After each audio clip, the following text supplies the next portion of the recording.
Well, good morning, folks. Happy Father's Day to you that qualify for that. But like I say, when it comes to Mother's Day, and I want to apply the same way I look at Mother's Day. Mother's Day, not everybody is and can be a biological mother. But at the same time, I believe God puts in the heart of every woman the heart of a mother. And that you will influence and mother somebody, whether it's intentional or whether you're not even aware of it. Somebody will look to you and they will want to model you and so on. And I believe that's the same way with men or a dad.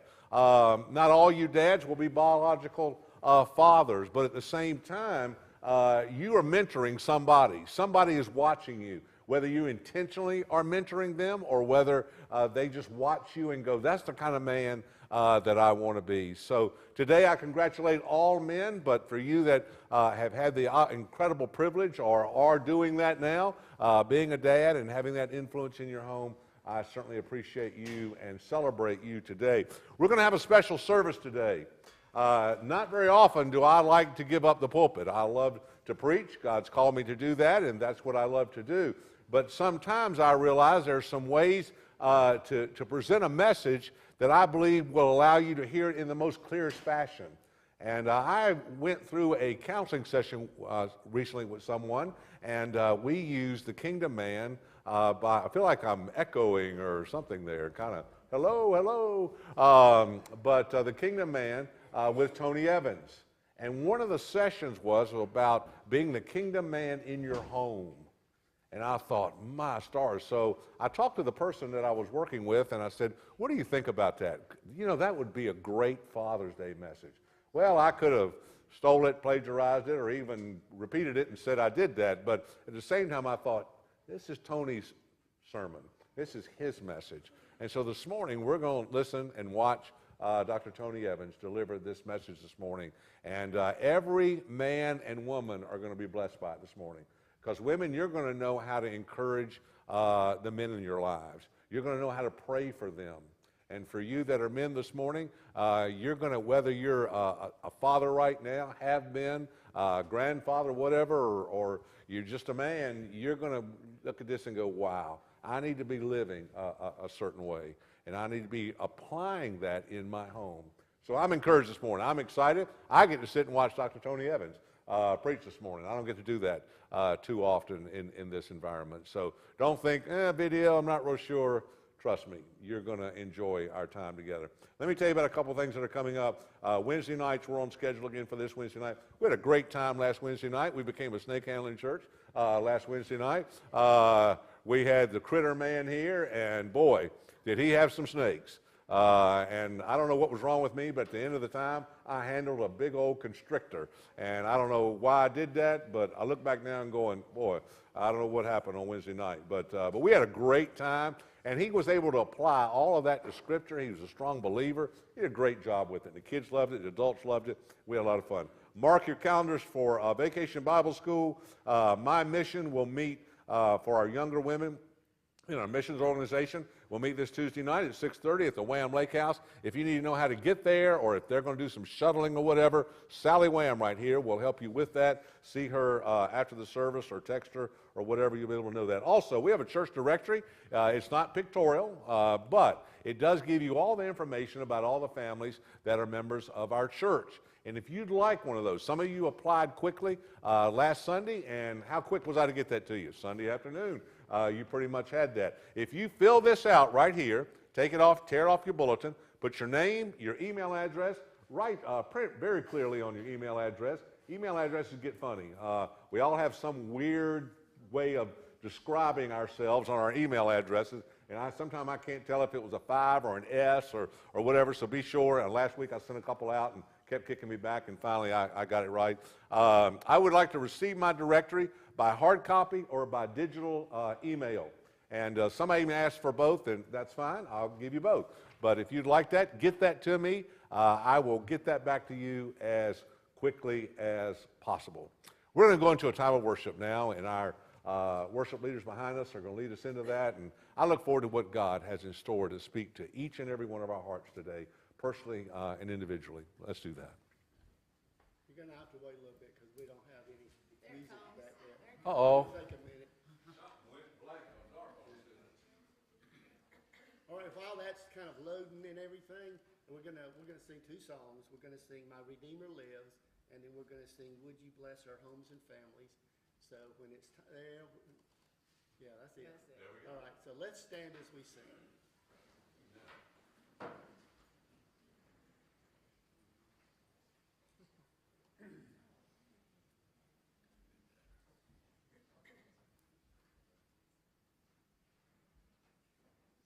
This one's peppy. Keep up. Andy likes that. Well, I do, but it's hard to keep up. We'll with this drag one. if you're not careful, so y'all keep us moving.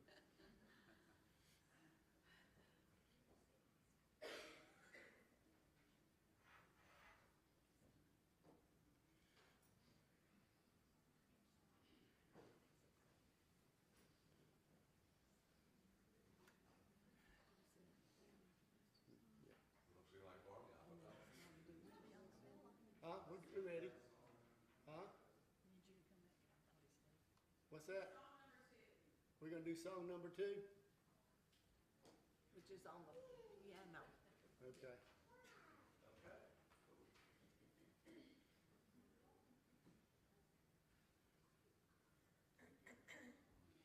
Hit it.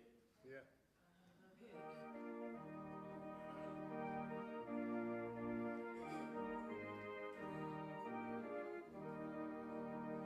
Would you bless our homes and families, source of life, calls us near. In our world of stress and tension, teach us love that conquers fear. Help us learn to love each other with a love that constant stays. Teach us when we face our troubles, love's expressed in many ways. When our way is undemanding, let us use the time that's ours to delight in simple pleasures, sharing joys in gentle hours. When our way is anxious walking and a heavy run, teach us trust in one another and in you, our gracious God. From the homes in which we're nurtured with the love that shapes us there, teach us not to claim as family everyone whose life we share, and through all that life may offer, may we in your love remain. May the love and love of lovers bring alive to praise your name. Let us reach beyond the boundaries of our daily thought and care, till the family you have chosen spills its love out everywhere. Help us learn to love each other with a love that constant stays.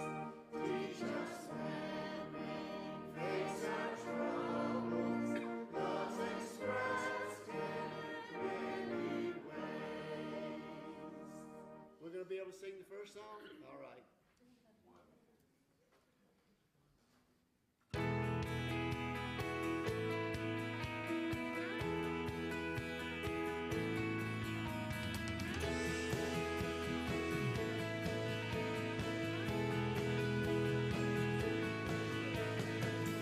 I know He rescued my soul.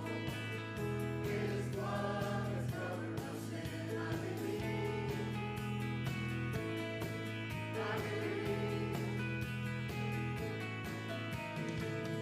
My shame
children.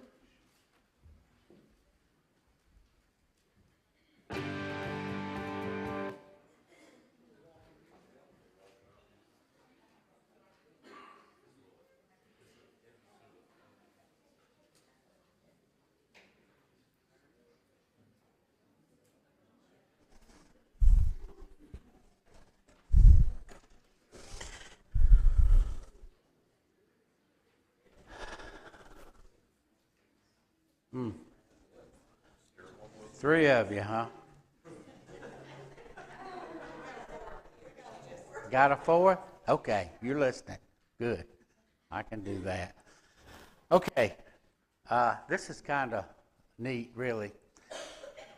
If you go on Google and you say, okay, Google, what is the nearest animal that resembles a father on Father's Day? That's it. A flamingo. Number one on the block. All right. Have any of y'all ever seen a flamingo? You've been to the zoo? Good girl. They usually stand from 4 to 5 feet tall. They're very tall, skinny, slim. What do you notice about them? They got little legs, don't they? They got little skinny legs. I got a sister who's got little skinny legs. I'll tell you about that. She's not here. I don't know why that blew in my mind, but I always call Brenda Robin. Little skinny legs. Okay. Y'all forget about that. Don't tell Brenda I said that. Okay. A few things that you should think about. Why would they call this, the father of animals? I mean, he resembles a father. Let me tell you what he does. He helps build the house. He does most of the work when he's building a nest, okay? He also helps incubate or sit on the nest, so he's working together with mom all the time, all right? He also feeds the chick, and he will defend the nest. This is what they say. He will defend the nest savagely. He will protect that chick with his life. Now that sounds more like my dad. I'm going, okay, we're getting somewhere now. He feeds the chick with a milk. Daddy got milk, okay? It is called crop milk. Down in his throat is a gland, and with that gland, it secretes a juice that is made of protein and fat. And it causes that bird to grow more than any other mammal milk that there is. That's pretty neat, ain't it? I thought that was pretty neat. One thing that they do is when they are resting, y'all ever see them with the 1 foot? And you think, golly, that hurts. I'm sitting there, man. Guess what? It takes more strength for a flamingo to stand on both feet than it does 1 foot. He rests on one leg. He uses less muscle, and so he rests on one leg. That's pretty neat. Now, let's get to why the flamingo. When he and her are close together, they will go beak to beak and they form the heart. Y'all remember that? Y'all ever see the little heart? They go beak to beak and he looks at her with those big eyes, and it's like he can stand there for hours. Y'all dads got that? Hours looking at your wife. Hours. Okay. Y'all think about that. There's one thing that he does do. They say that causes everyone to think that these birds are in love. They are in love. And so that's where we're going, okay? Let me read something to you here, if I can find it. Okay, I got my notes.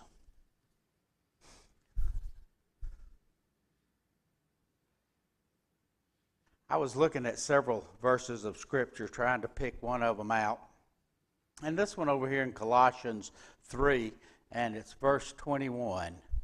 And this says something. It says, starts with, children, obey your parents in everything, for this pleases the Lord. And then it says, fathers. Now this is where all the fathers listen. Fathers, do not embitter your children, or they will become discouraged. So what's embitter? When y'all get discouraged, what discourages you? You know what discouraged means? That's when you just kind of get down in the mouth and it's like, golly, you know, Dad don't love me no more. And that word embittered is used in the Scriptures. It says, after disciplining children, the father should always show love to the child.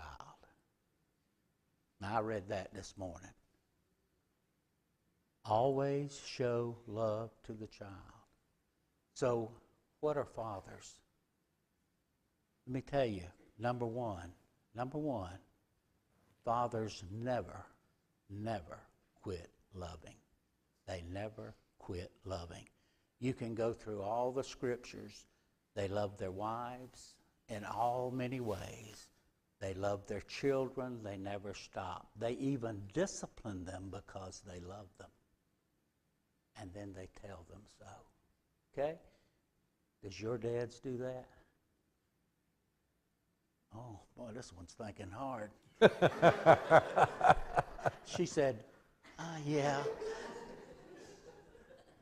Y'all remember that. Dad loves you.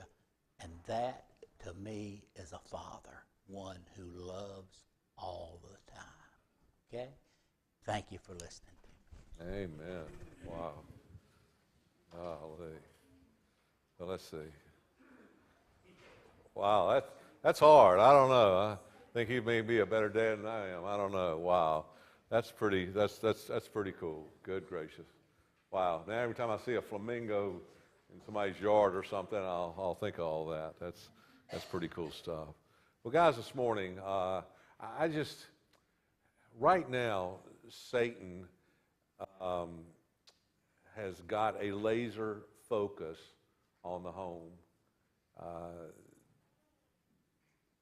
More than likely because we've allowed him to have a laser focus on the home. It's all part of the whole big umbrella.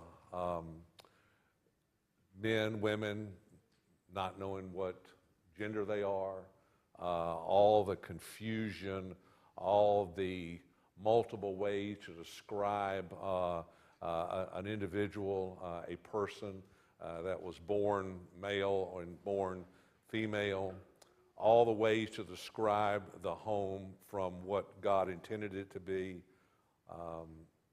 the destruction of human life at any stage of pregnancy, not only in the very basics of it at a point where there could be, at least maybe some marginal argument, which I don't support, but at least something all the way up to birth.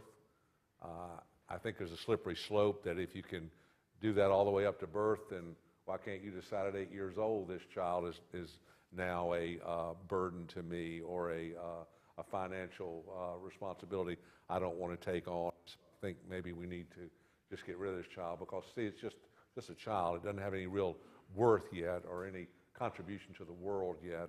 And all the craziness that we look at in the world. We look at homes. We know that the dad and the man was given a very unique responsibility, as was the woman and the mother. And God instilled that in them. Yet many have abdicated that and decided they no longer want to carry that role out in their home. And so we're in some desperate times. You as dads and men, used to be, you were the rule. You men that sit in here, and many of you that I know personally, you would have been the rule. That you men would have led, you would have guarded, you would have ferociously guarded your nest. But that's not the case anymore. You are almost the exception to the rule. That's a sad commentary as to the way we look at the world today, that you, most of you men that I look around this room and know pretty well, you are becoming the exception to the rule. And that is that most men really don't carry the responsibility that they once did. I think of my own dad. I think of the sacrifices he made and the things he did to be sure that our family was who we were supposed to be, who I was supposed to be. And yet, very few of those men exist today. Now, that doesn't mean we're hopeless. What that means is that we've got something to do. We've got to carry now the role even stronger, and we've also got to be very vocal about what it is. We can no longer just assume that everybody's buying into it. And so this morning, I began to think about how could I challenge men, not preach to you, not get on you, not reprimand you, not discipline you, but how could I challenge you this morning and to help you realize the where we are and the severity of it, the 911 call of it this morning, for you to know that and not assume that you can go out Monday and life is as usual and everything is fine. That it's critical. It's a time where we have to do more than we've ever done and to be more than we've ever been. And so I began to look at this and began to realize this stuck out to me, and I said, boy, this is something that I believe we can all be challenged by. Women, you need to pray for the men in your lives. I mean, on your knees, desperately pray for the men in your lives. Because I will tell you, as the family goes, so the world will go. As the leader of that family, which God intended to be the man, as that man goes, so the family will go and so the world will go. And folks, we're not in a time. There was a time when things moved slowly. Neil and I have talked about that. We're now in an expeditious time. We're in a time where things are moving quickly. I think of my dad went to be with the Lord on January the 4th, 1991. And that's not that long ago, really, when you look at things. Not too long ago, 30-ish years. You know, it's not around the corner, but it's not that long ago. And I think if my dad came back today, and the speed of which things have changed since January the 4th, 1991, I began to think he wouldn't even recognize the world that he lived in just 30 years ago. My mom went to be with the Lord in 2014. I'm not so sure she would recognize the world that she lived in 2014.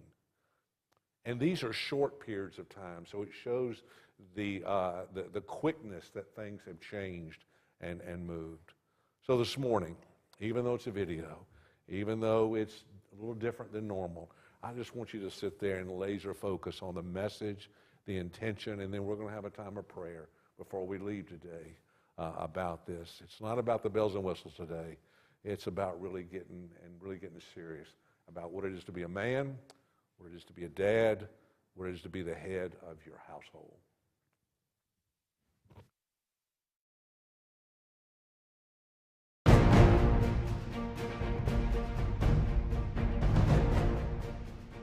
A kingdom man takes responsibility for those whom God has entrusted into his care.